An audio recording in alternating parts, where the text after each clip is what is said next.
Gwalior Madhya Pradesh high court में युवक और उसके माता पिता ने याचिका दायर कर बहू और थाना प्रभारी के खिलाफ कार्रवाई की मांग की थी। उन्होंने कोर्ट को बताया था कि रेखा का विवाह संजय के साथ 7 दिसंबर 2008 को हुआ था। 1 सितंबर 2013 को रेखा ने बेटे को जन्म दिया। इसी साल संजय की दुर्घटना में मौत हो गई, जिसके बाद रेखा मायके रहने के लिए चली गई और वहीं रहने लगी। रेखा ने 3 मार्च 2017 को पुलिस थाना दिमनी मुरैना में पहुंचकर देवर कपिल जाटव को पति बताकर उसके पिता और मां के खिलाफ दहेज प्रताड़ना का मामला दर्ज कराया था। इसमें रेखा ने सभी को दहेज के लिए मानसिक व शारीरिक रूप से प्रताड़ित करने का आरोप लगाया था। चौंकाने वाली बात यह है कि जिस समय कपिल के भाई संजय की रेखा से शादी हुई थी, उस समय कपिल 9 साल का था।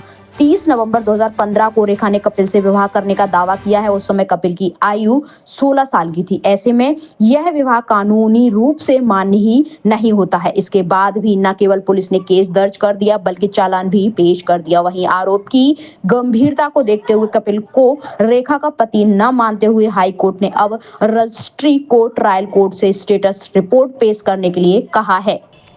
ये कपिल और उसके माता पिता ने एक याचिका माननीय उच्च न्यायालय में यह कहते हुए प्रस्तुत की है कि उनकी बहू ने गलत तथ्यों के आधार पर उनके खिलाफ दहेज प्रताड़ना का प्रकरण पंजीबद्ध कराया है, जिसमें उन्होंने न्यायालय को बताया कि बहू ज्योति के पति की मृत्यु 2013 में हो गई थी। उसके बाद वो अपने मायके चली गई थी और मायके में ही निवास कर रही थी। उसने बाद में अपने देवर कपिल को अपना पति बताते हुए उनके खिलाफ दहेज प्रताड़ना का मामला दर्ज कराया है। चूँकि विवेचना में ऐसा तथ्य सामने आया कि जिस दिनांक को वो विवाह होना बता रही है, उस दिनांक को कपिल की उम्र 18 वर्ष नहीं थी और वो उसमें नाबालिग था, जिसको गंभीरता से लेते हुए माननीय न्यायालय ने संबंधित न्यायालय को स्टेटस रिपोर्ट तलब करने हेतु निर्देशित किया है। आगामी दिनांक को उक्त पूरे प्रकरण की स्टेटस रिपोर्ट पेश की जाएगी। इस पर माननीय न्यायालय में सुनवाई की जाएगी।